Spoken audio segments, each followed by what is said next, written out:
thank you sudah join di webinar kali ini. Mungkin kita sambil tunggu teman-temannya yang lain join juga kali ya sebelum kita mulai. Mungkin ada beberapa yang butuh teman-teman butuh saya sampaikan ke teman-teman. Jadi nanti di akhir sesi ini kita akan ada sesi Q&A. Feel free untuk put pertanyaan teman-teman di kolom Q&A gitu ya. Sehingga nanti setelah selesai sesi kita bisa pilih pertanyaan. Hopefully kita bisa kita bisa menjawab semua pertanyaan gitu ya. Jadi teman-teman boleh put Q&A-nya di kolom Q&A gitu. Bukan cuma pertanyaan, tapi kalau misalnya mungkin ada yang mau share sesuatu related to the topics gitu, kita bisa juga sih put di Q&A-nya. Jadi nanti bisa mungkin dari speakers kita ada yang mau coba jadi topik discuss yang menarik gitu ya.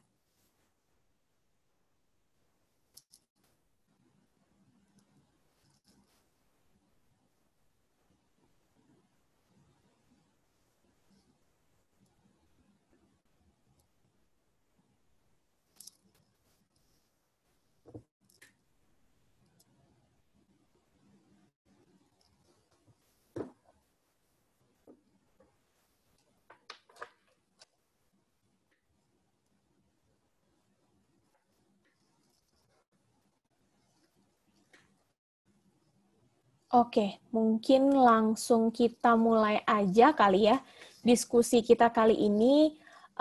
Selamat sore teman-teman, selamat datang di Agile Ambition ke-7.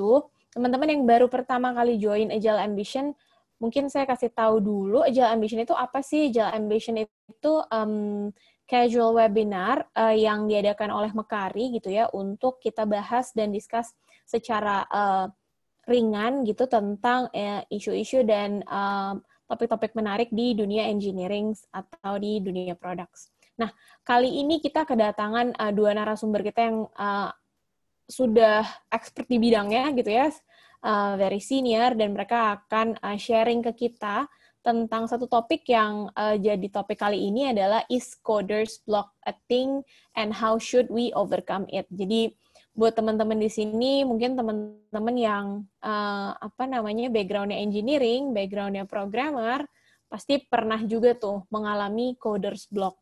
Dan atau mungkin dari teman-teman yang non-engineering tertarik gitu ya untuk tahu apa sih coders block gitu ya. Itu problem atau isu apa yang dialami programmer saat mereka sedang doing the coding gitu. Nah, mungkin langsung aja tanpa berlama-lama kita panggil speakers kita. Yang pertama kita ada Mas Faris Muhammad Syariati. Beliau ini Principal Software Engineer di Mekari. Mungkin bisa open cam-nya, Mas Faris? Ya, halo semua. Salam kenal Hai, ya. Mas Faris. Ya, halo Andra. Dan yang kedua, kita punya external speaker nih dari Ninja Van Singapore. Beliau adalah senior software engineer di Ninja Van Singapore, Mas Zain Fatoni. Ya. Nah, halo. On cam nih. Halo Mas Zain. Oke. Nah, mungkin sebelum kita mulai nih diskusi kita yang bakal panjang ini gitu ya, dan menarik ini, mungkin Mas Faris dan Mas Zain bisa kenalan dulu kali ya. Mungkin bisa sebutin nama, terus kemudian roles-nya apa, dan apa yang menarik to become a programmer gitu. Mungkin dimulai dari Mas Faris kali ya. Ya, boleh.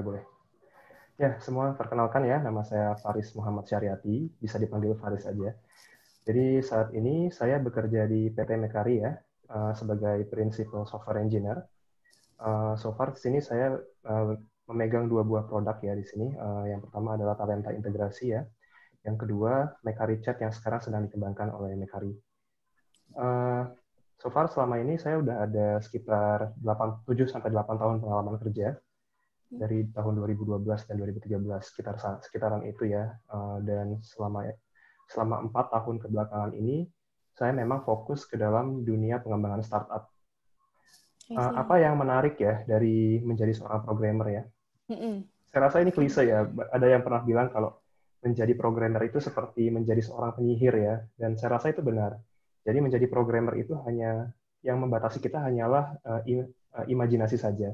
Selama kita tahu implementasinya, selama kita tahu algoritmanya, kita bisa membuat sesuatu yang impactful dan tidak pernah dibayangkan oleh orang lain. Itu sih yang menurut saya menarik menjadi seorang programmer.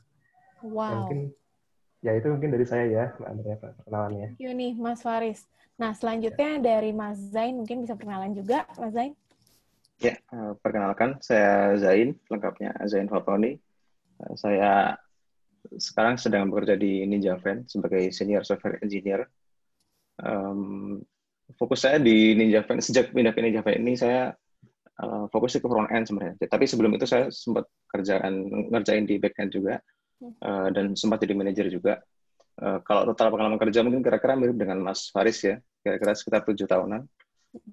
Lalu apa yang kalau menarik? ya yang menarik menjadi, kalau mungkin tadi sebenarnya sama dengan Mas Faris ya, jadi bisa dibilang kita sebagai penyihir gitu. Teman, kalau mungkin saya tambahkan yang lebih spesifik kenapa saya tertarik ke dunia front end, karena kalau front end itu sihirnya lebih jelas kelihatannya.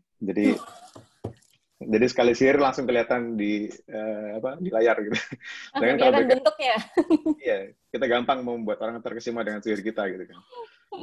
Salah satunya misalnya, saya di NinjaVan ini mengelola platform dashboard kita untuk pengirim barang, untuk yang ngirim barang di NinjaVan, dan mengelola website kita juga. Jadi kalau Anda lihat website NinjaVan yang sekarang, itu salah satu hasil buah tangan saya lah. Nah kan gampang kan dipamerinnya kan. Gampang pamernya ya, benar. Iya. Jadi, Mantap. mungkin bukan programmer dan memilih untuk jadi programmer, coba bisa ditimbang-timbang. Back end, front end, gitu ya. Yang sihirnya gampang kelihatan, katanya front end. Iya. Oke. Nah, kita mungkin sekarang langsung mulai aja kali ya. Tema kita tentang coders block. Apa sih itu coders block dan gimana sih cara kita overcome the coders block? Nah, mungkin langsung aja nih, Mas Faris dan Mas Zain, tanpa berlama-lama di pertanyaan pertama. Kita punya beberapa pertanyaan yang bakal kita lightly discuss di sini gitu ya. Yang pertama, sebenarnya kayak apa sih coders block itu gitu ya? Terus gimana ya cara kita tuh tahu bahwa we're facing a coders block. Saat ini saya lagi facing coders block gitu. Mungkin dari Mas Faris duluan mungkin ya? Ya, boleh. Oke, pertanyaan menarik ya. Apa itu coders block? Karena memang agak susah dijelaskan. Jadi, kalau menurut saya, coders block adalah suatu kondisi ya, di mana seorang software engineer itu secara tiba-tiba ya. Jadi ini unexpected situation. Kapasitas atau konsentrasinya itu berkurang untuk menghasilkan sebuah program. Seperti itu. Jadi ada pengurangan kapasitas yang sangat drastis seperti itu, yang memang terjadi dengan sangat tiba-tiba. Jadi yang biasanya itu lancar-lancar, tiba-tiba tidak bisa mengerjakan sesuatu. Nah, apa yang menjadi ciri-cirinya biasanya itu, kalau saya pribadi, dari pengalaman pribadi, yang pertama itu menghadapi kayak confusion ya, kebingungan di awal. Apa yang harus dimulai, apa yang harus selesai seperti apa. Kemudian mulai meragukan, doubting gitu. Apakah ini yang saya lakukan ini benar ya? Apakah ini akan berhasil seperti itu? Nah, nanti kalau lama-kelamaan mulai muncul lagi seperti procrastinating ya, menunda suatu pekerjaan, velocity-nya berkurang, mencari alasan, sampai nanti bisa di satu fase di mana dia benar-benar tidak bisa code lagi atau slump. Nah, itu sih menurut saya, apa itu coders block ya. I see. Jadi itu unexpected situations ya, Mas ya? Yang, bisa dibilang seperti itu. I see. Nah, kalau dari Mas Zain ini mungkin punya different point of view gitu ya, dari sisi Mas Zain, apa sih coders block dan ciri-cirinya apa tuh? Pas kita mengalami itu, bahwa itu memang coders block gitu. Ya, jadi kalau berdasarkan pemahaman saya, ya sederhananya sih, istilah sederhananya kita mentok gitu aja lah kalau coders block itu biasanya. Cuman ya maksudnya kita sudah berusaha mengalokasikan waktu, sudah berusaha untuk fokus mengerjakan sesuatu, tapi kok nggak ada hasilnya. Nah itu. Kalau ditanya indikatornya, simplifikasinya ya ini, setelah kita menyeluangkan waktu, artinya gini, kita berangkat dari, kita sudah nulis berapa banyak kode gitu dalam satu hari ini misalnya, atau mungkin dalam satu pekan ini, dalam satu sprint ini, dan sebagainya. Nah, lalu dari situ bisa kita refleksikan, ini saya nulis sedikit kode ini, kalau misalnya nulisnya banyak kode, nggak masalah berarti kan. Karena biasanya itu salah satu tanda bisa tetap produktif lah gitu kan. Setidaknya kalaupun kodenya bolak-balik maju mundur masih ada karya di situ lah, masih ada aktivitas berpikirnya. Tapi biasanya kalau udah mentok itu bingung ini mau nulis ke arah mana, bingung nulis apa dan sebagainya gitu kan. Nah, itu biasanya indikator sederhananya adalah jumlah baris kode yang kita yang kita hasilkan lah gitu. Nah, tapi kalau misalnya kita codingnya sedikit, perlu dilihat lagi apa penyebabnya gitu. Karena kalau kasus saya pribadi sih, apalagi semakin ke sini ya, semakin tinggi posisi dan semakin banyak amanah ya.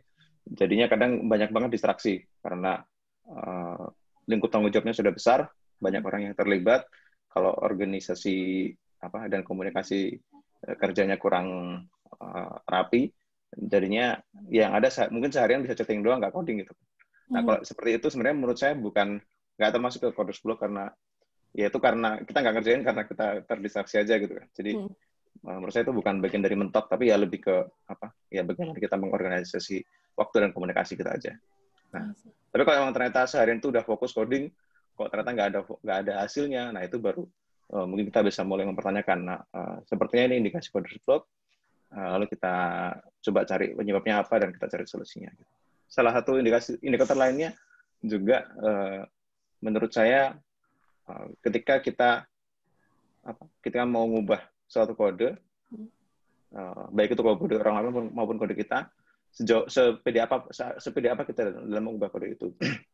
Karena kalau kadang kita kan nggak pede ngubah kode orang lain ya, tapi kadang ada saat juga kita nggak pede ngubah kode kita sendiri.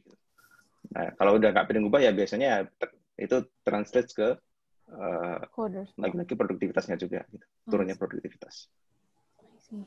Nah, jadi kalau dari Mas Faris dan Mas Mas Zain ada dua ini berbeda ya. Jadi ada yang menyoroti tentang it's suddenly happen, terjadi gitu ya, begitu kita lagi fokus dan kemudian kita stop.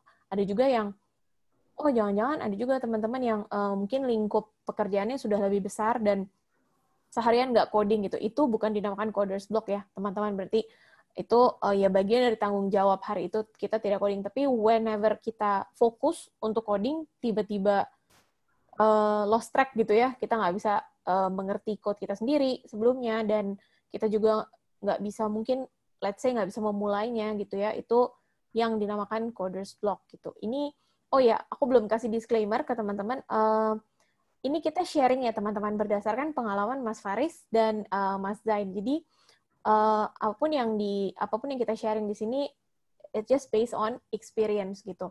Jadi semoga yang baik bisa teman-teman ambil untuk diimplementasikan juga di pola kerjanya teman-teman berikutnya gitu. Nah, next-nya nih Mas Faris dan Mas Zain, aku mau tanya tentang mungkin boleh cerita nggak sih, mungkin Mas Zain gitu ya, di usia berapa mulai professionally coding gitu ya, start coding gitu. Mungkin bisa cerita juga kapan first time mengalami itu, experience coders block itu, Mas. Boleh dari saya dulu atau saya dulu ya? Boleh. Ya, boleh. Oke. Jadi saya pertama kali landing Git commit saya itu tahun 2013 ya. Waktu itu saya masih belum punya pengalaman apapun, dan saya rasa waktu itu saya juga sempat mengalami coders block ya, di mana saya nggak percaya diri mengubah sesuatu. Namun justru pengalaman coders block saya yang paling berkesan itu malah tahun 2017, jadi recently banget ya. Dan itu posisi saya bukan seorang junior, tapi posisi saya seorang senior software engineer. Waktu itu saya baru masuk ke sebuah startup yang sangat besar di Indonesia, dan di situ saya mengalami coders block. Ya mungkin kalau cerita singkatnya adalah pada saat masuk saya di challenge untuk mengerjakan suatu engineering inisiatif ya. Dan pada saat itu saya diminta untuk mengerjakan suatu web scraper lah ya, intinya untuk mengambil informasi dari website pesaing seperti itu untuk komparasi harga dan lain-lain. Jadi karena engineering inisiatif pada saat itu memang saya tidak mendapatkan direksi yang cukup baik juga. Jadi goalnya seperti apa dan apa yang diinginkan, apakah itu cron job, apakah itu sebuah API gitu. Nah, ya pada saat itu juga karena saya baru masuk ke dalam tim, tidak ada indikator yang jelas sebenarnya itu seperti apa. Nah itu benar, pada saat itu benar, saya tuh benar-benar fokus banget, namun saya tuh tidak tahu apa yang mau saya kerjakan. Nah, sampai seminggu saya mencoba, ini bukan sih yang benar. Saya hapus lagi seperti itu. Saya tanya lagi, tidak ada clarity seperti itu kan. Maunya seperti apa. Nah, akhirnya sampai berminggu-minggu tuh. Sampai berminggu-minggu dan oke, ini saya sedang mengalami coders block nih. Seperti itu sih. Jadi akhirnya saya menyadari ini ada sesuatu yang salah. Ada sesuatu yang salah. Nah, itu sih yang terjadi ya waktu itu. Nah, waktu mengalami coders block itu ya Mas Faris, itu karena memang nggak ada clarity tentang what to build-nya, atau memang dari segi confident coding-nya kayak kok tiba-tiba low confident nih, nggak confident Betul, untuk betul. nge-code gitu. Betul. Untuk kasus saya ya, ini klaim saya sendiri ya. Waktu itu saya cukup confident ya, karena bahasa pemrograman yang dipakai itu saya punya basic yang cukup baik ya. Waktu itu kita pakai Java. Namun memang saya akui pada saat itu pertama tidak ada asesmen yang baik dari saya juga ya. Jadi tidak ada requirement yang jelas juga ingin membuat seperti apa, tidak ada asesmen juga dari saya. Memang pada saat itu pada saat itu memang saya belum terbiasa untuk melakukan asesmen yang baik, membuat RFC dan lain-lain. Sehingga pada saat itu saya langsung saja jump ke code, ya. Disuruh apa, saya langsung buka IDE. Nah ternyata di situ saya mentok. Itu sih kejadiannya. Nah dari situ saya belajar lah, makanya pentingnya melakukan asesmen ya, pentingnya mempelajari requirement ya. Karena tujuannya di situ kita sudah tahu goalnya itu mau apa, jadi kita bisa nge-breakdown task kita sekecil-kecilnya, kita tahu endingnya mau seperti apa sih. I see. Wow, kalau Mas Zain gimana nih? Same questions goes to Mas Zain. Usia berapa pertama kali professionally coding dan kapan tuh experience pertama kali mengalami coders block? Ya, saya awal coding profesional itu usia 23. Kayaknya mungkin kira-kira mirip dengan Mas Faris juga ya. Jadi mungkin kita seumuran juga ya, Mas. Jadi waktu itu sama juga tahun 2013 juga. Jadi waktu itu saya masih kerja part time karena kuliahnya bukan agak sih, kuliahnya telat selesainya. Jadi saat teman-teman saya sekampus itu sudah pada lulus, saya masih belum karena sibuk sama tugas akhir ya. Beberapa tugas akhirnya ganti topik lah. Mungkin itu jadi salah satu coders block juga sih. Cuma waktu itu mentoknya bukan di codingnya sih, mentoknya lebih di topiknya. Nah, tapi ya terlepas dari itu, karena waktu itu 2013 itu meskipun belum lulus saya udah nikah, jadi kan saya juga kerja kan akhirnya. Jadi sambil ngerjain TA itu saya mulai kerja sambilan juga. Jadi ya, ikut part time di sebuah perusahaan. Nah, waktu part time itu, jadi karena memang selama kuliah saya nggak banyak eksplorasi proyekan gitu ya. Jadi ya habis kuliah ngerjain tugas kuliah selesai, dapat nilai sudah kan, lupa biasanya karena ya namanya sesuatu kalau nggak diulang-ulang pasti lupa gitu kan. Nah waktu itu saya sudah lulus mata kuliah web programming, tapi saya tidak benar-benar menginternalisasi itu. Jadi saat itu bahkan untuk membedakan kode yang jalan di server side dan di client side saja itu masih kesulitan saya. Karena kan waktu itu masih zamannya PHP ya, di mana PHP itu kan semua kodenya masuk jadi satu file kan begitu. Ya, monolit. Monolitik, monofile bahkan. Monofile. Itu kadang saya ngerti kalau ini diklik, on click jadi apa, tapi ini on clicknya ini on click di server, maksudnya bagian mana yang dijalankan di server dan bagaimana yang dijalankan di klien itu saya yang bingung gitu kan. Ya karena berangkat dari kebingungan, berdasarkan pada kebingungan itu, maka ya akhirnya ketika diberikan tugas, apalagi yang berkaitan dengan web di kantor itu, ya mentok, saya nggak bisa ngerjain. Akhirnya ujung-ujungnya saya limpahkan ke teman kerja yang dia lebih paham gitu. Dan kuliahnya lebih benar dari saya gitu. Nah, terus ya kalau ditanya mungkin pengembangan dari situ, akhirnya saya belajar lagi mencoba memahami lagi bagaimana cara web itu bekerja, mana server side, mana client side, hingga akhirnya sekarang sudah bisa membedakan mana yang server side dan mana client side. Oke, jadi tadi sebenarnya saya mau nanya, cuma udah dijawab sama Mas Faris dan Mas Zain ya. Jadi apa sih something yang change your perspective gitu ya about coding dan being programmer setelah mengalami si coders block? Jadi kalau tadi saya bisa rewind nih dari buat teman-teman dari pernyataannya Mas Faris dan Mas Zain, pertama pahami dulu gitu ya requirement-nya, jangan capek untuk pahami requirement, terus kemudian kita juga jangan lupa lakukan assessment, karena once kita tahu goal-nya kemana, jadi kita bisa breakdown itu secara kecil-kecil dan nggak lost track gitu ya, dan meminimize kita untuk mungkin mengalami coders block gitu teman-teman. Nah, next questions nih menarik. Next questions-nya, nah biasanya di pas lagi mengalami coders block itu ya, biasanya di stage apa sih yang paling sering gitu Mas coders block itu terjadi? Apakah waktu pertama kali coding, mulai project-nya gitu ya, atau in the middle of the project, atau gimana tuh Mas? Mungkin dari Mas Zain gitu? Ya, dari saya, mungkin saya bagikan beberapa pengalaman saya di masing-masing kasus itu ya gitu. Jadi intinya sih coders block itu mungkin terjadi di semua titik gitu. Tapi mungkin saya coba kasih beberapa contoh kasus. Yang pertama kasus yang terjadi di mana saya mengalami coders block di awal proyek gitu. Jadi waktu itu saya harus sebenarnya tadi salah satu yang tentang website tadi yang saya nggak bisa bedain server side dan client side itu juga termasuk ya. Tapi ini contoh yang lain lagi. Jadi ini sudah di Javan, saya kan baru di front end waktu itu ya. Terus dapat tugas untuk mulai bikin API call gitulah kira-kira. Kurang lebih yang mengharuskan pakai asynchronous call. Yang mana kalau di codebase kita pakai Redux Saga untuk maintain asynchronous action ya. Gitu. Nah, di sana saya ya waktu begitu dikasih tugas itu ya langsung mentok di awal karena saya belum begitu paham Redux Saga. Saya waktu itu baru pahamnya ya JavaScript, React, dan Redux gitu kan. Begitu masuk Saga, di sana ada konsep baru di JavaScript yaitu generator. Itu saya juga kurang paham gitu. Jadi akhirnya yang terjadi ya saya nggak tahu di mana harus mulai.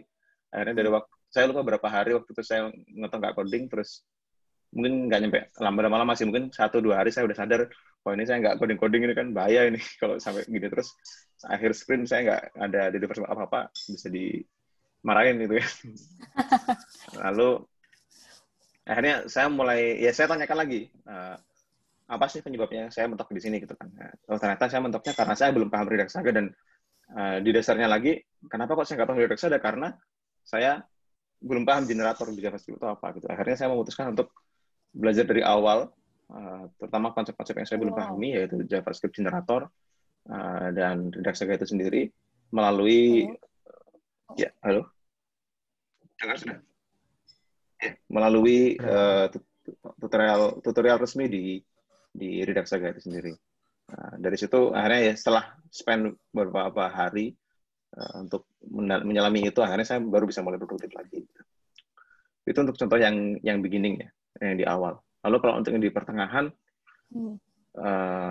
ini jauh sebelum saya di Ninjavan, waktu saya masih sempat jadi manajer, saya mimpin tim. Waktu itu semi coding juga sih masih, jadi belum full jadi manajer sepenuhnya, jadi masih coding. Mulai megang tim agak besar, isinya 7 orang, tapi waktu itu Git practice kita belum baik, jadi semua orang commit ke master. Jadi bayangin aja semua orang, 7 orang commit ke master branch gitu.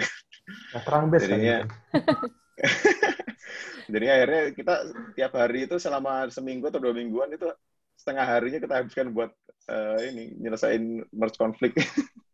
Jadi di sana kerasa banget produktivitasnya menurun kan gitu kan. Jadi ya bagi saya itu bisa dibilang termasuk coders block juga. Cuman ini mungkin di lingkup tim ya. Jadi karena saya nggak bisa coding gara-gara teman saya kodenya ngerusak kode saya gitu. Gitu. Akhirnya lagi-lagi solusi saya adalah kembali ke dasarnya, yaitu ini sumber masalahnya apa? Karena kita nggak bisa pakai Git dengan baik dan benar. Akhirnya waktu itu saya spend waktu long weekend buat belajar Git dari dasar lagi. Apa sih maksudnya Git commit, Git branch itu apa? Nggak cuma asal pakai, tapi tahu teknologi di balik itu. Lalu mempelajari workflow yang baik, yang sudah disarankan atau rekomendasikan oleh banyak orang. Akhirnya ya setelah mempelajari itu di long weekend itu, saya paparkan ke teman-teman setim, akhirnya bisa jalan lagi tuh tim gitu. Itu di pertengahan lah kira-kira ya. Lalu kalau di akhir paling jadi jadi gini, ada request fitur kan di Ninjavan. Sebuah aplikasi saya dapat kerjaan sebuah halaman gitu lah. Terus halamannya ada flow-nya agak kompleks gitu kan. Ya mungkin bisa bilang semi kompleks gitu lah. saya udah bikin pakai Redux dan sebagainya.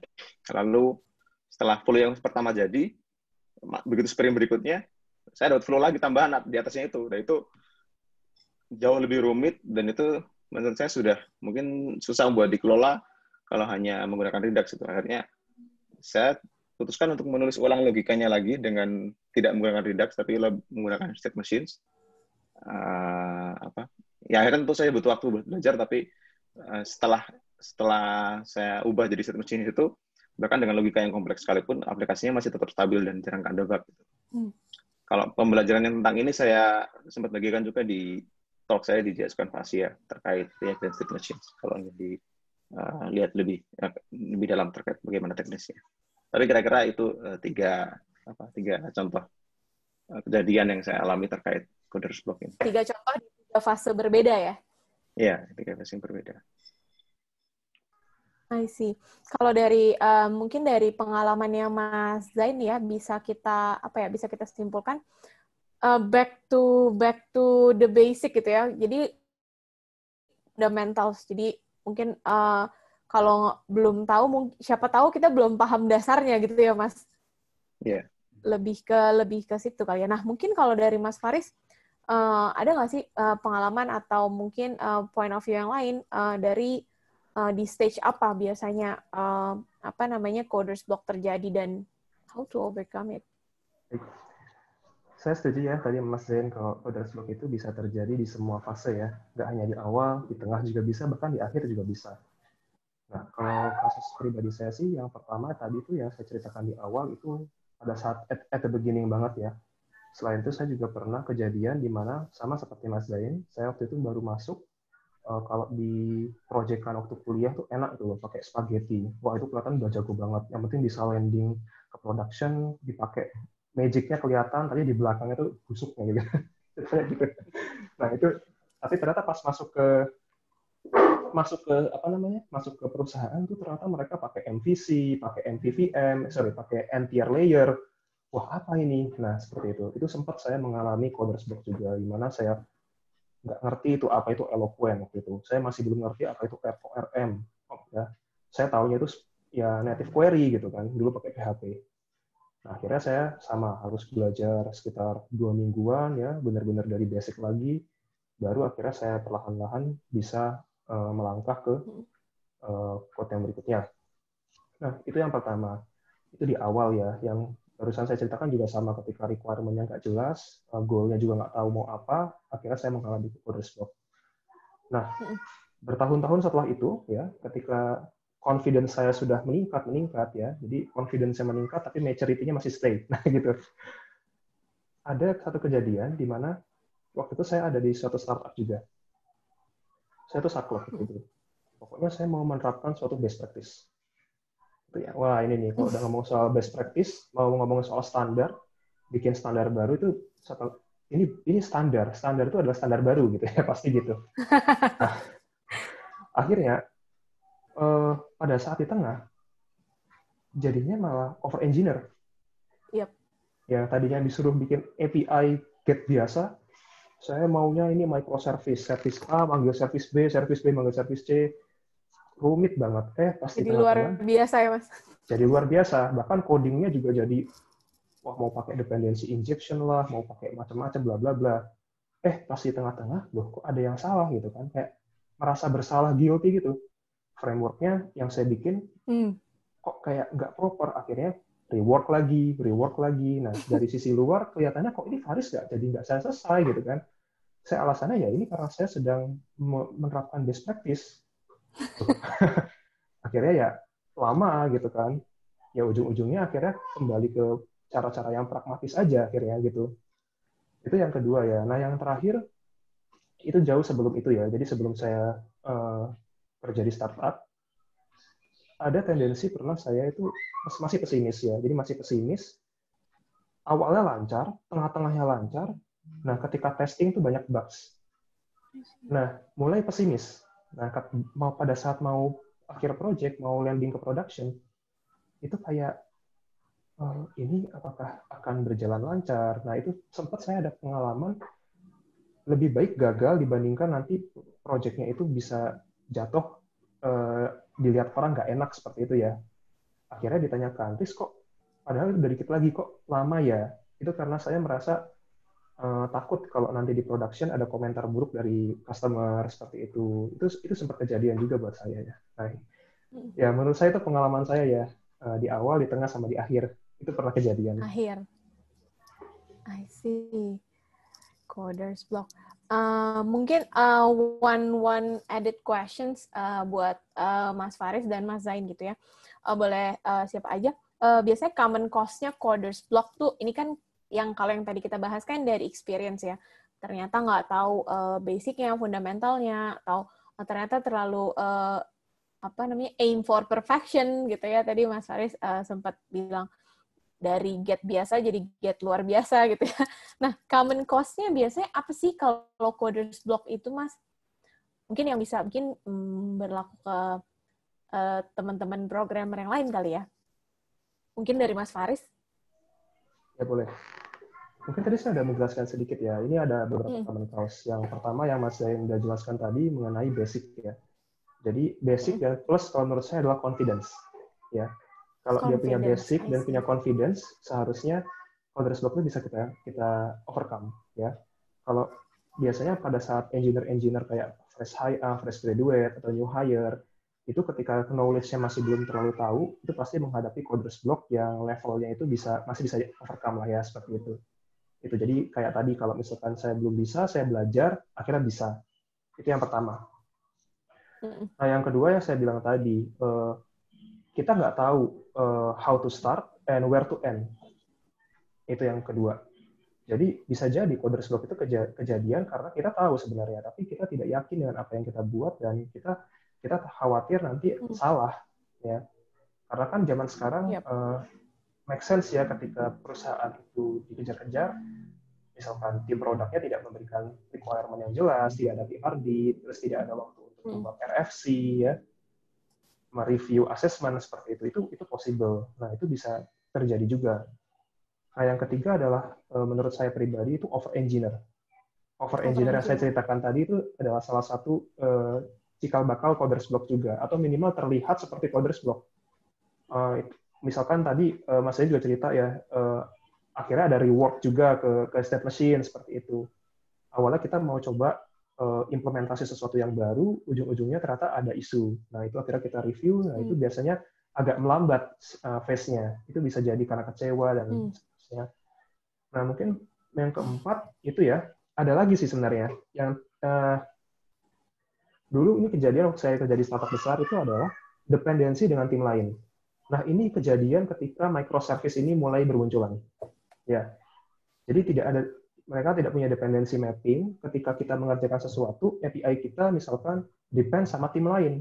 Yep. Tim lain depend sama tim lain, nah gitu. Nah, akhirnya kalau kita tidak tahu bagaimana di awal ketika dependensi ketika kita planning itu gimana, nah itu, loh kok kamu nggak selesai? Atau misalkan dia tidak terbiasa dengan mocking ya, dengan mekanisme mocking seperti itu, nah itu bisa jadi itu akan menjadi blockers juga. Nah, mungkin yang terakhir, yang paling akhir adalah ya personal problem ya. Personal problem itu tidak bisa dihindari juga, kayak psikologis ya, kesehatan, itu adalah salah satu yang itu jelas ya, obvious gitu. I see. Mungkin sedikit nambahin lagi ya. Jadi saya juga baru keinget juga, jadi ada satu penyebab coders block yang menurut saya sangat fatal juga, yaitu kurangnya praktik testing yang baik. Jadi karena testing itu kan dikenal luas bisa meningkatkan kepercayaan diri kita untuk mengubah suatu kode. Tapi nah ya sebaliknya, kalau kita nggak menerapkan testing dengan baik, dampaknya adalah ketika proyeknya semakin besar, maka kepercayaan diri kita untuk mengubah kode itu juga makin kecil juga. Apalagi kalau timnya sudah berubah total ya, misalnya udah ganti orang gitu kan. Ini saya alami juga di tim saya yang sekarang ini. Jadi saya itu satu-satunya orang yang tersisa dari tim yang awal bikin project ini gitu kan. Jadi ketika ada fitur baru yang nambahkannya di komponen yang bukan saya bikin waktu itu kan. Jadi familiarity saya juga lemah di situ. Terus ada anak intern ngubah sedikit, ya kita jadi perubahannya, tapi cukup fundamental karena itu komponen yang digunakan di banyak tempat kan. Akhirnya ketika kita bahkan waktu sempat kita deploy juga, ternyata muncul banyak bug di production gitu kan. Jadi ada regression atau regresi, ada bug yang tiba-tiba muncul di production yang itu nggak masuk ke test cases kita gitu. Nah, itu akhirnya solusinya waktu itu ya kita rollback lagi perubahannya, dan akhirnya fitur yang dibuat oleh anak internet itu akhirnya sekarang masih belum menjadi juga. Kita harus bikin lagi dengan pendekatan lainnya. Dan saya sini mempersyaratkan sebelum kita nyentuh kode ini lagi harus diperbaiki dulu testingnya gitu. I see. Ada tentang faktor dari testing juga ya. Yeah. Oke. Nah, mungkin kita lanjut ke next ini kali ya. Nah, in some company gitu ya, Mas, mereka punya banyak cara lah ya untuk avoid coders block terjadi di engineer-engineernya gitu. Ada yang force engineer-nya untuk ambil time off gitu ya. Terus ada juga mungkin yang conduct hackathon gitu ya, untuk stimulate fresh ideas gitu, supaya ide baru muncul, terus mungkin mengatasi kebosanan dari pace kerjanya engineer yang mungkin dari sprint ke sprint gitu ya, untuk kasih refreshment lah, sehingga came up banyak ide-ide baru dan akhirnya meminimalisir terjadinya coders block. Nah, tapi menurut Mas Zain sama Mas Faris nih, what is the best way, mungkin based on Mas Faris dan Mas Zain's experience gitu ya, untuk overcome coders block situations ini? Mungkin beside dari menggunakan time off gitu ya, atau beside adanya hackathon gitu. Apa sih tips-tips dari Mas Faris dan Mas Zain gitu? Mungkin dari Mas Faris dulu bisa share. Ya, tadi dibahas mengenai hackathon ya. Dulu di perusahaan saya yang sebelumnya juga kayak hackathon tuh jadi kayak silver bullet lah. Kalau lagi demotivated, tidak adanya hackathon. Tapi padahal menurut saya masing-masing coders block itu per setiap orang tuh berbeda-beda ya. Kalau misalkan orang itu ternyata sedang overwhelmed terhadap sesuatu dan akhirnya, mungkin salah satu root cause coders block juga ada yang overwhelmed ya. Misalkan dia pada saat capacity planning di awal, pada saat quarter itu tidak baik, dia mendapatkan banyak project, bisa jadi nggak fokus. Nah, tadi mungkin hanya agak bertolak belakang sama yang Mas Zain ceritakan ya. Jadi, nah mungkin tapi ini masih berhubungan juga. Jadi karena tidak fokus, jadinya dia delivery-nya kurang bagus. Nah, itu juga salah satu bentuk, kalau menurut saya pribadi ya. Tapi kalau misalkan kondisi seperti itu dikasih hackathon, ya justru makin bermasalah ya. Makin nge-pull ya Mas otaknya. Iya.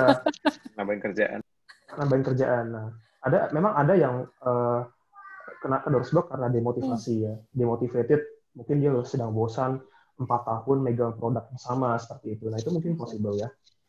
Nah, jadi yang menurut saya pribadi ya, salah satu cara yang paling penting adalah kita menemukan root cause-nya dulu nih. Ya, jadi nggak bisa kita target, kamu bosan, kamu tiba-tiba codingnya lagi nggak lancar, mandek, tiba-tiba manajernya, udah kamu ambil cuti aja, ambil cuti aja lah. Orang saya lagi cari-cari solusinya gitu kan. Nah, jadi kita perlu lakukan root cause analysis di sini. Bahkan jauh lebih dalam lagi ya. Nah, di sini makanya peran penting, saya berbicara sebagai perusahaan ya, sebagai seorang leaders. Peran penting seorang manajer itu penting banget ketika one-on-one ya.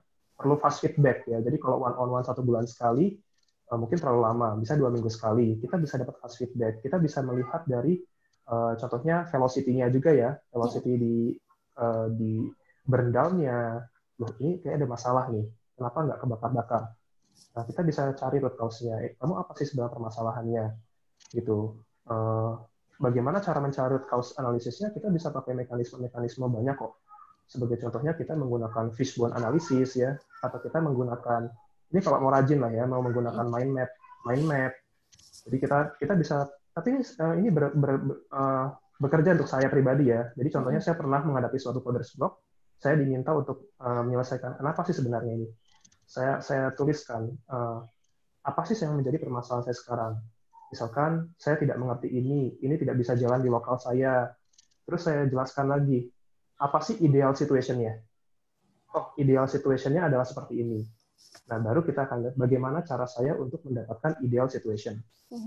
Nah, kalau misalkan seorang software engineer tidak bisa melakukan hal itu, nah seorang manajer harus bisa membantu dengan cara yang mirip-mirip, supaya mereka bisa tahu jalan keluar yang terbaiknya. Nah, itu yang pertama. Itu kalau masalahnya itu memang tidak diketahui, pertama adalah temukan root cause-nya dulu. Nah, kalau misalkan masalahnya adalah kayak berhubungan dengan confidence, berhubungan dengan technical, makanya kita di suatu perusahaan itu harus ada tech TLD ya, tech learning development itu harus ada. Kita melakukan suatu refresher session ya, tech talk seperti ini gitu, training. Nah, itu penting banget karena tidak bisa dipungkiri kalau technicalnya itu semakin tinggi, harusnya dia lebih bisa overcome coders block. Itu memang rumusannya sih seperti itu ya. Ya itu sih. Yang terakhir adalah improving the engineering prosesnya. Kayak tadi tuh kasusnya Mas Zain adalah Git workflow-nya belum jelas. Maka harus diperjelas gitu. Terus staging environment-nya belum set up. Nah, salah satu coders block sebenarnya adalah masalah testing yang katanya Mas Zain bilang. Kalau kita tidak punya testing environment, bukan staging ya, testing di staging sebenarnya nggak proper. Tapi misalnya testing di develop environment ya. Kalau stage saya sih berharapnya stage itu bisa di sanity ya, untuk bisa sebelum ke production. Nah, kita tidak punya testing environment, nah itu juga menjadi salah satu yang bermasalah. Nah, bagaimana caranya ya proses engineering-nya kita perbaiki juga. Itu juga salah satu mengurangi coders block itu terjadi sih. Menurut saya seperti itu ya. Oke. Oh, tadi jadi ada dari peran manager juga untuk one-on-one gitu ya. Jadi kita bisa fast feedback-nya bisa dapat lebih cepat, dan kita juga salah satu yang disebut sama Mas Fares memperbaiki workflow-nya gitu ya. Perbaiki workflow di cara kita bekerja gitu. Nah, mungkin kalau dari Mas Zain gitu ya, ada another perspective tadi kan dari company ya, dari sisi company, dari sisi managers. Mungkin ada experience yang based on your own experience gitu Mas, gimana cara tips yang paling oke nih pas coders block terjadi dan menghindari itu? Ya, kan seperti yang tadi Mas Faris bilang, kalau seorang engineer itu tidak bisa menangani coders block-nya itu sendiri, coders block-nya dia sendiri, maka disitulah manajer bisa berperan nih. Tapi ya sebaliknya juga, kalau kita nggak punya manajer yang bisa berperan seperti itu, ya mau nggak mau itu jadi tanggung jawab kita sendiri gitu kan. Cuman yang kena resikonya ya karir kita sendiri yang kena resikonya kan. Nah, jadi kalau dari sisi kita sebagai coder itu sendiri, tipsnya yang pertama seperti di ketiga kasus yang tadi sempat saya jelaskan, yaitu mundur selangkah lagi atau mungkin beberapa langkah lagi untuk belajar kembali dasar-dasar yang kita miss, yang tertinggal gitu. Mungkin seperti Mas Ferry bilang, mungkin bikin mind map, apa sih yang saya nggak bisa melakukan ini karena apa? Terus tanya berlapis-lapis why. Ada istilah kan 5 whys itu ya. Itu maksudnya tanya 5 why, 5 kenapa. Karena biasanya sampai 5 why itu kita jadi tahu apa akar masalahnya gitu. Termasuk juga ini, misalnya saya kenapa nggak bisa bikin API? Oh, karena saya nggak paham Redux Saga. Karena saya nggak bisa paham Redux Saga? Karena Redux Saga pakai generator. Kenapa saya nggak paham generator? Karena saya belum belajar, aja saya belajar JavaScript-nya gitu. Kira-kira gitu. Jadi mundur sampai kita tahu fundamental mana yang belum kita pelajari, yang belum kita pahami sehingga bisa kita pelajari. Itu yang pertama. Yang kedua, setelah mempelajari itu, yang saya lakukan biasanya juga saya membagikan pengalaman belajar saya dengan yang lain ya. Jadi karena menurut saya dengan belajar di muka umum, learn in public ya istilah kerennya itu kita pemahaman yang kita peroleh itu bisa jadi semakin matang dan semakin istilahnya terujam kokolah gitu di sanobar kita. Asik. Jadi karena dengan kita mengulang-ulang sesuatu, ya satu caranya adalah dengan membagikan itu, maka kita sendiri akan semakin menginternalisasi hal-hal yang baru kita pelajari itu. Yang akhirnya kedepannya ilmunya bisa bertahan lama dan bisa membantu kita untuk terhindar dari coders block yang sama. Gitu. Lalu yang ketiga terkait dengan common cause yang saya sebutkan tadi, yaitu testing. Jadi caranya adalah dengan menulis tes. Jadi kalau masih di awal project ya usahakan menulis tes sebanyak mungkin di bikin unit test atau bikin integration test gitu ya. Atau kalau misalnya sudah terlanjur jadi projectnya, tesnya kurang baik, ya tulis dulu tesnya untuk memastikan kita bisa pede untuk ubah kode itu. Gitu. itulah pendekatan yang saya lakukan di kasus yang saya sebutkan tadi terkait bug di kantor saya tadi. Lalu yang keempat mirip dengan yang Mas Faris bilang tadi, kalau ada technical sharing session itu manfaatkan dengan baik. Selain untuk kita sharing apa yang sudah kita pelajari, kita juga bisa dapat refresh mungkin teknologi baru yang menarik untuk dipelajari. Atau kalau ada hackathon juga bisa dimanfaatkan. Kalau bukan karena overwhelm ya penyebabnya. Kalau misalnya karena bosan, ada hackathon dimanfaatkan untuk mengeksplor teknologi baru yang mungkin nggak ada hubungannya sama kerjaan kantor gitu kan. Kalau saya waktu itu di kantor kerjanya React, saya explore Vue gitu kan. Atau mungkin sekarang saya kalau lagi iseng-iseng saya explore bahasa selain JavaScript, misalnya HTML gitu. Itu hal-hal yang mungkin kesannya kayak jadi tambahan pikiran, tapi kalau porsinya pas itu bisa jadi refresher juga. Refresher, I see. Nah, yang terakhir mungkin ya kan tadi kan masalah coding semua ya, belajar lagi, sharing lagi, bikin testing gitu kan, belajar teknologi baru lagi gitu kan. Tapi kalau emang sudah capek sama belajar coding, apalagi kalau memang penyebab coders block kita adalah karena overwhelm, ya take a break itu tadi. Jadi ya mungkin ambil cuti atau sebagainya, atau kalaupun nggak nambah ambil cuti, setidaknya ketika weekend mungkin jangan setir laptop lagi gitu, jangan coba menjauh sedikit dari dunia digital gitu kan. Jadi coba menikmati alam secara utuh gitu kan, bareng kalau sudah ada keluarga, istri sama anak-anak, itu juga bisa jadi salah satu cara untuk bisa lari dari permasalahan hidup untuk kembali lagi nanti. Sementara gitu ya maksudnya. Jangan lari dari kenyataan ya, bukan. Apa istilahnya? Ya, mungkin bertapa dulu lah gitu kan di tempat yang asing dulu kan. Untuk harapannya dengan ketika kembali kita pikirannya jadi terbuka lagi untuk melihat masalah yang sama dari sudut pandang yang berbeda. I see. So guys, jadi satu lagi boleh saya tambahkan? Boleh. Pendek aja. Cari tutor, ya, cari mentor, find companion, ya, jangan.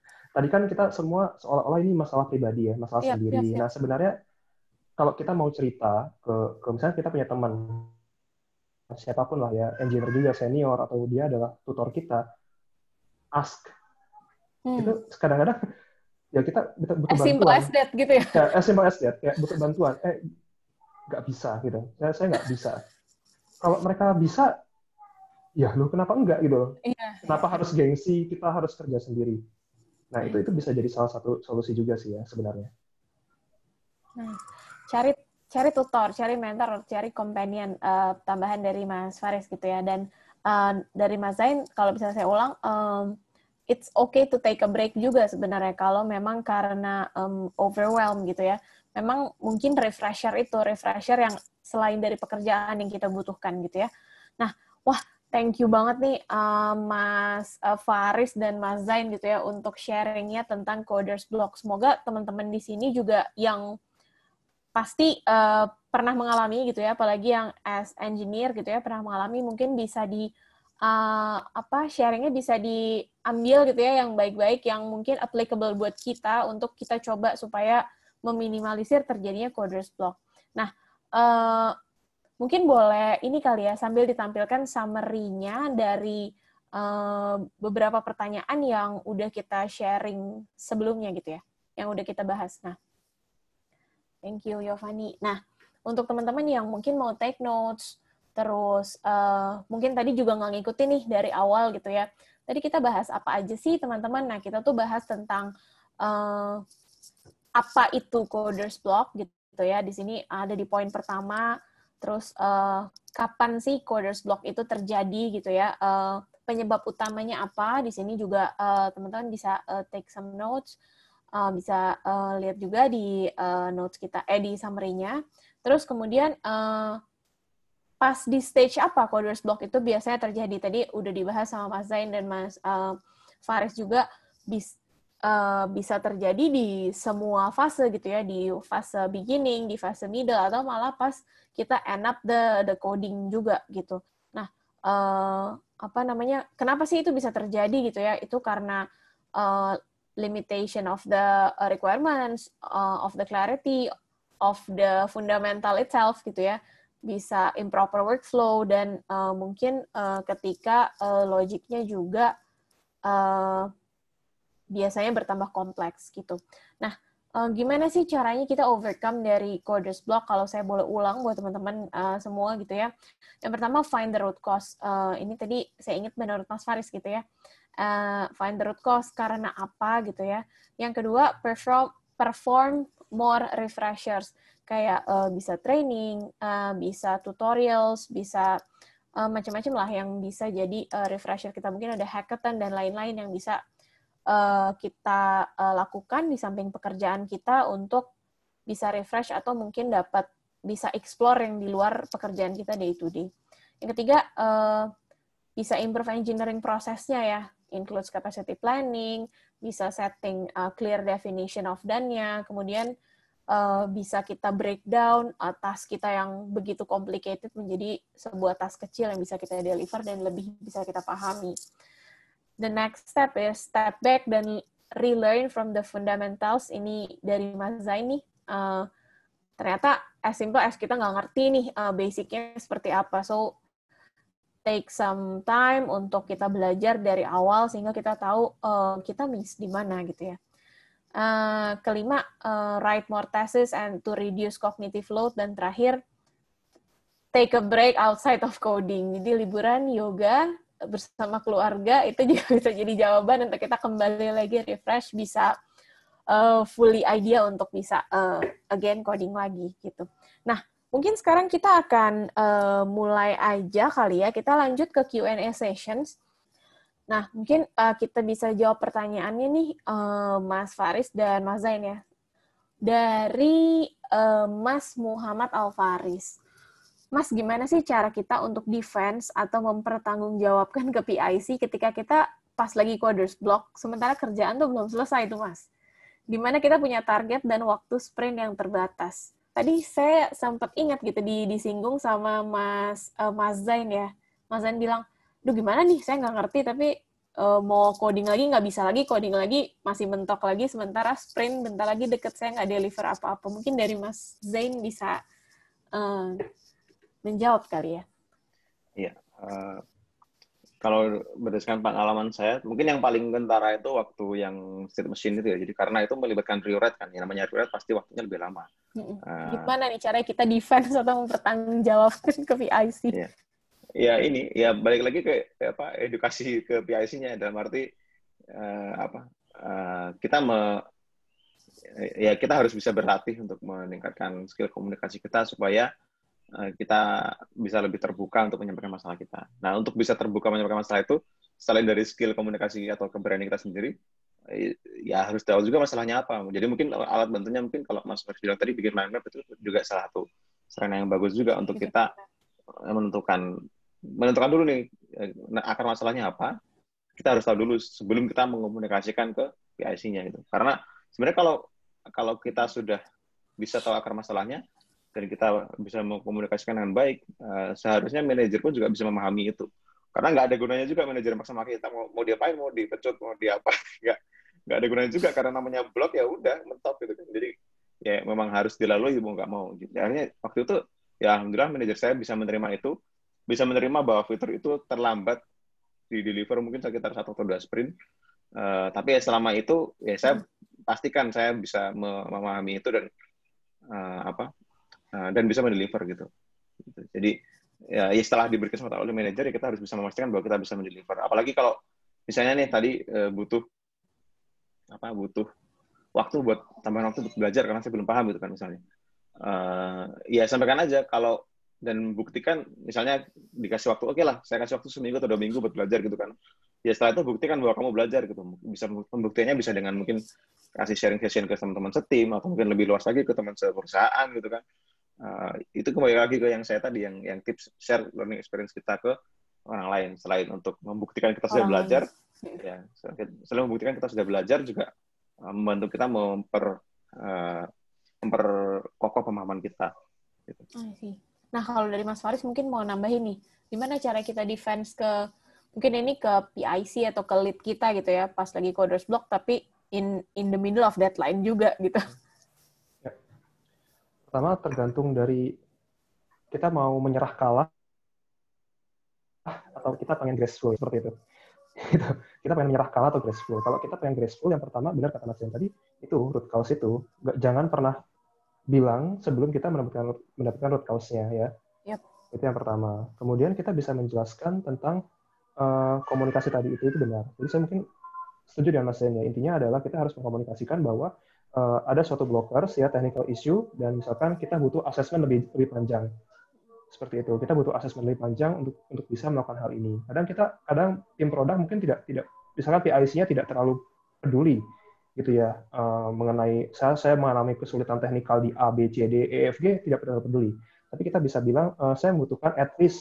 Nah, kita selalu kasih ya estimated time arrival-nya. Misalkan saya butuh at least 1 sprint lagi.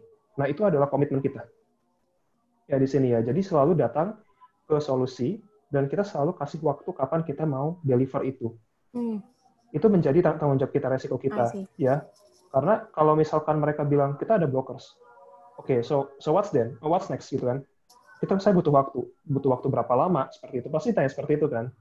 Nggak tahu, saya masih cari-cari solusinya. Nah itu kurang bagus. Ya at least kita di sini bisa eskalasi isu itu ya. Oke, ini ETA-nya. Nah itu akan jauh lebih baik. Seperti itu sih ya. I see.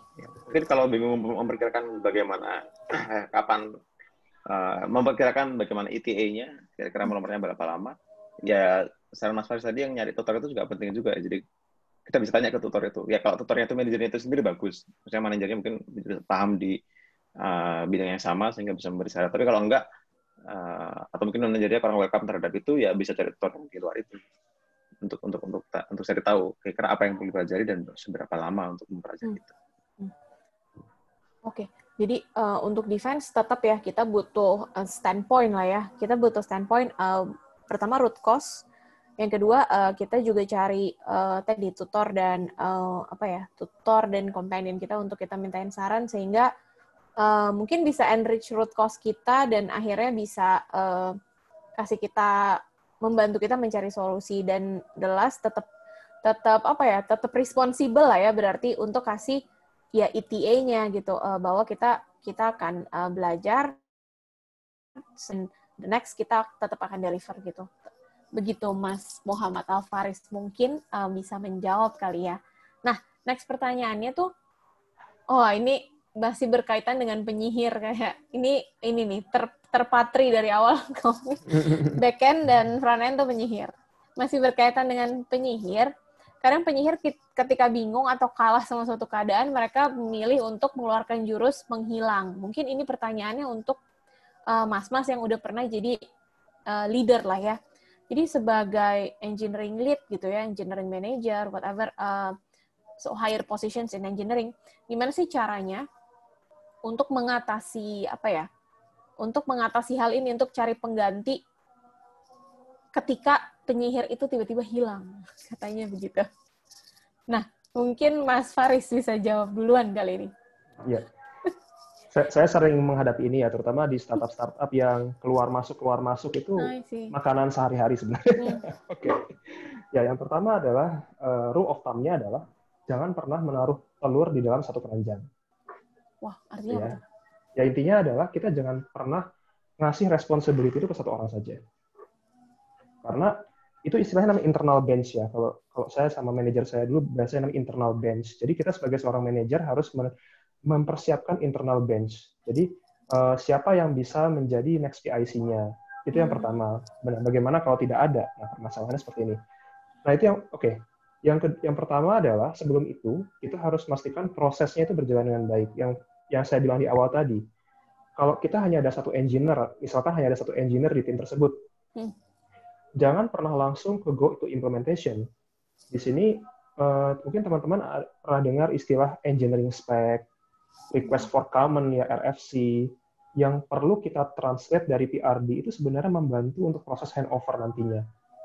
Ya, jadi ketika kita sebelum implementasi kita ada sesi namanya kick off session, yang dimana itu dihadiri oleh engineer-engineer yang bersangkutan, misalkan dari tim lain yang bersangkutan, atau mungkin dari tim sendiri yang berbeda project, ya, supaya mereka bisa tahu dulu konteks apa yang kita kerjakan, dan kita mendapatkan approval dari mereka. Itu nggak lama, paling 1 sprint, seperti itu. Nah, itu bisa menjadi gaconnya leaders gitu. Ketika terjadi sesuatu seperti ini, kita masih bisa mencari orang karena kita tahu flow-nya. Nah, yang ketiga adalah sebagai seorang manajer, kamu jangan hanya sebagai seorang manajer gitu. Kamu punya titel engineering lead, engineering manager, bukan manajer saja. Jadi kamu harus paham mengenai engineering.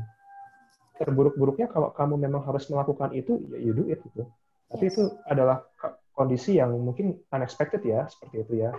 Jadi kamu juga harus paham apa yang dikerjakan sama si itu. Jadi tidak pernah ada istilah kita tidak punya pengganti. Ya. Nah yang terakhir, ini berkenaan dengan capacity planning. Ya ini lebih tinggi lagi ya. Misalkan tidak ada pengganti, manajernya juga harus bekerja untuk hal lain seperti itu karena dia megang multiple team. Nah, disinilah prioritization itu bermain. Seorang manajer itu harus bisa berhubungan dengan para stakeholder yang lain kayak tim produk, TPM ya, atau Scrum Master di sini. Di awal kita ada yang namanya capacity planning ya, kayak berapa man weeks, ya seperti itu. Nah, di situ juga ada tim produk pasti akan membawa ini loh P0 saya, P1 saya, P2 saya ya, seperti itu. Nah, misalkan nih prioritinya adalah P0, tinggi sekali ya, engineer-nya kabur. Ya mau nggak mau, harus ada exercise, yaitu reprioritization.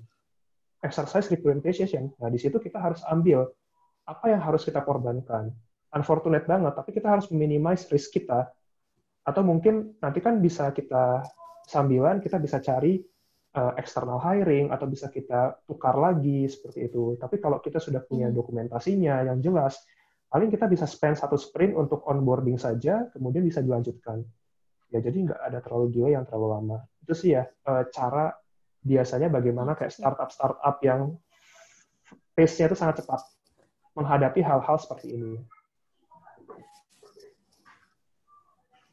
I see. Iya, berarti karena ini namanya Agile Ambition, harusnya everyone is replaceable ya, Mas? Karena workflow-nya. Oke. Karena workflow-nya berarti workflow-nya berarti sudah benar gitu ya. Jadi tadi kata Mas Faris, jangan menaruh telur di satu keranjang gitu ya. Iya, betul. Semua telur ya, semua telur di satu keranjang. Oke. Nah, kalau dari maaf saya potong dulu. Bukan replaceable ya. Jadi intinya adalah engineer itu bukan cetakan ya. Kita harus memahami itu. Engineer itu bukan cetakan.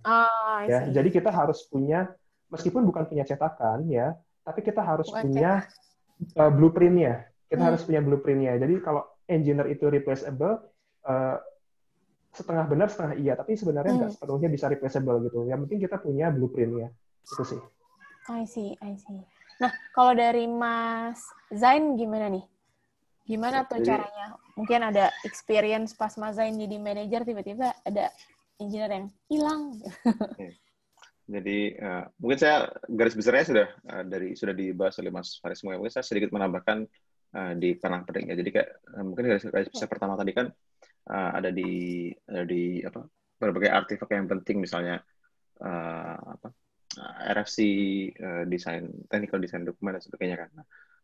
Buat saya salah satu artefak yang juga penting itu adalah testing. Jadi kan tadi itu semua kan terkait dokumen kan. Dokumen itu terkait bagaimana cara atau terkait apa yang akan dikerjakan kan. Jadi bagaimana arsitektur dan sebagainya kan. Tapi ketika kita sudah turun ke implementasi, bisa jadi kodenya beda dengan yang didesain gitu kan. Nah itu juga jadi rawan masalah juga itu. Katanya dokumennya gini, kemarin briefingnya gini, ternyata begitu lihat kodenya berantakan, beda sama yang didesain gitu kan misalnya. Nah itu maka dari itu penting juga testing tadi, balik lagi testing, karena dengan adanya testing itu harusnya, dan testingnya di berbagai layer ya. Jadi mulai dari unit testnya, lalu integration test, end-to-end test itu kalau testingnya benar, harusnya testing ini bisa dibandingkan, bisa disandingkan dengan dokumen yang sudah ada tadi gitu. Jadi tanpa melihat kode implementasi kodenya, selama kode tesnya itu sejalan dengan rancangan yang sudah disusun di awal, ya kita bisa yakin bahwa kodenya kira-kira jalan dengan baik. Nah, ini juga bermanfaat di jangka panjangnya juga. Ketika orangnya diganti, kalau testingnya praktek di testingnya udah benar, maka orang baru itu misalnya mau ngubah kode, jadi pede. Oh, saya ngubah kode, testingnya nggak rusak, berarti aman. Gitu. Kira-kira kodenya jalan gitu. Tapi itu lagi-lagi dengan catatan testingnya harus ada bagus juga. Karena kalau nggak bisa jadi ngasih sinyal false positif juga gitu. Dikiranya lancar, ternyata ada bug yang tersembunyi yang nggak dites gitu. Itu tambahan paragraf di pertama. Yang kedua tadi target manager ya. Jadi kata Mas Faris tadi kan manajer itu juga harus bisa jump in ya. Nah, mungkin sedikit cerita juga pengalaman dari saya sendiri. Kan saya baru mulai coding profesional itu kan 2013 kan. Nah, saya itu 2015 itu sudah dipromosikan jadi manajer waktu itu. Jadi menurut saya itu terlalu dini dan memang benar di titik itu ketika ada engineer yang saya kelola dan mereka misalnya ngilang atau kontrol dan sebagainya, saya nggak bisa jump in ke situ karena pengalaman saya sendiri kurang gitu. Akhirnya untuk saya pribadi akhirnya memilih untuk mengambil jalur karir. Mungkin ini terlalu dini buat saya jadi manajer. Akhirnya saya mundur lagi ke individual contributor lagi sampai sekarang. Jadi ya itu salah satu bentuk pengejauhan step back juga ya. Jadi sepertinya saya terlalu cepat sekarang jadi manajer gitu. Mending balik dulu coding dulu, baru kalau sudah waktunya mungkin pelan-pelan mengarah ke sana. Dan sekarang ya sudah mulai ada dikasih amanah banyak, codingnya udah mulai berkurang, itu ya indikasi ke arah sana lah kira-kira. Itu sih tadi terkait manajer. Ya, selain itu sebenarnya sudah cukup lengkap yang dari Mas Faris jelaskan. Oke. Ya, mungkin tambahan sedikit lagi ya. Jadi boleh. Mengenai dokumentasi tadi ya, selain engineering spec, benar tuh kata Mas Zain ya, testing documentation itu penting banget. Kita tuh engineer nggak hanya tahu coding aja, kita harus tahu namanya STLC ya, software test life cycle, itu harus tahu. Nah, yang kedua adalah dokumentasi yang sebenarnya bisa jadi source of truth ya, paling tinggi. Kalau engineering spec-nya itu udah ngaco, yang paling tinggi itu ada, yaitu story. Story dari si produk. Nah, produkmu itu yang paling penting. Jadi yang dipastikan perusahaan itu harus ada story yang bagus ya, tim itu harus ada story-nya. Kalau ini nih, definition of the-nya itu ini, gitu. Jadi meskipun nanti ngaco pun, kita bisa mengarah kedua itu, ke story-nya, dan ada test cases-nya, misalnya test rail. Ya, kita pakai BDD atau pakai Gherkin gitu kan. Paling nggak tahu flow-nya. Oh, inputnya ini, ekspektasi result-nya itu apa. Itu bisa membantu sekali untuk onboarding suatu engineer baru ke suatu project itu dengan cara membaca test cases. Itu penting banget. Benar, Mas Zain ya. Waduh, kita udah kira-kira itu pertanyaannya Mas Zain dan Mas Faris. Thank you banget nih buat udah sharing gitu ya. Nah, mungkin buat teman-teman yang tadi nggak bisa ikutin juga dari awal, atau mungkin masih ada pertanyaan yang kayaknya belum kepikiran sekarang tapi pengen ditanyakan gitu ya. Nah, kalau untuk yang mau lihat dari awal webinar kita kali ini, mungkin nanti akan ada di YouTube-nya Mekari, jadi teman-teman bisa juga rewatch di YouTube Mekari, dan bisa juga disampaikan via email gitu ya untuk pertanyaan-pertanyaan yang teman-teman masih belum kepikiran atau mau ditanyakan nantinya. Mungkin kita bisa juga bantu teman-teman untuk bisa bikin satu artikel untuk menjawab pertanyaan teman-teman gitu ya terkait dari tema kita di Coders Blog ini. Nah, kayaknya segitu dulu gitu ya. Tadi diskusi kita udah panjang banget. Thank you banget nih Mas Faris dan Mas Zain sudah menyempatkan waktunya untuk sharing bareng kita di sini. Thank you so much juga untuk teman-teman yang sudah menyaksikan webinar ini, sudah bersama-sama kita lah ya, belajar bareng, sharing bareng. Nah, mungkin saya mau ngingetin, jangan lupa juga follow Instagramnya Live@Mekari gitu ya, untuk bisa keep update sama event-event mendatangnya kita nih. The Next Agile Ambitions, atau banyak event-event yang Mekari adakan buat menambah insight-nya teman-teman. Nah, atau mungkin juga teman-teman bisa cek nih career page-nya Mekari gitu ya, buat teman-teman yang tertarik untuk join, bisa di mekari.com/careers. Dan kalau misalnya juga mau cek untuk ada vacancy di Ninjavan, mungkin Mas Zain boleh share juga. Iya, kalau dari saya mungkin kalau mau gabung bareng tim saya di Ninjavan, masih buka lowongannya, bisa di ninjavan.co/careers. Atau kalau susah lihat linknya, kalau susah ngafalin linknya, tinggal nama saya aja diketik di ninjavan.com. Di sana ada profil saya dan ada banyak link ke berbagai platform saya. Mungkin terakhir kalau dari saya tadi kan salah satu sarannya kan mencari tutor ya. Jadi bagi yang ingin saya tutorin gitu kan. Bukan tutor one-on-one mungkin ya, tapi ya lebih ke saya bisa bantu ngasih saran lah misalnya kalau ada pertanyaan dan sebagainya. Itu saya sedang merintis komunitas namanya Pejuang Kode. Itu ada di Discord, jadi bisa buka di zainf.dev/discord. Lagi-lagi kalau linknya nggak hafal, sudah ada di chat juga dan sudah ada di blog di website saya juga zainfotoni.com. Nanti di sana bisa tanya berbagai macam mulai dari masalah karir, testing, JavaScript, bahkan sampai masalah keluarga juga bisa tanyakan. Waduh, mantap banget. Jadi misalnya kalau Facebooknya karena masalah keluarga mungkin bisa tanya ke saya. Oh gitu ya, bisa. Oke. Kalau itu saya mau nanya juga nanti. Kalau gitu silakan gabung Mas. Oke. Thank you banget ya Mas Faris dan Mas Zain untuk sharingnya. Akhir kata dari saya, buat teman-teman juga semua, thank you, stay healthy guys. Sampai jumpa di next Agile Ambitions. Bye. Ya, bye semua. Terima kasih.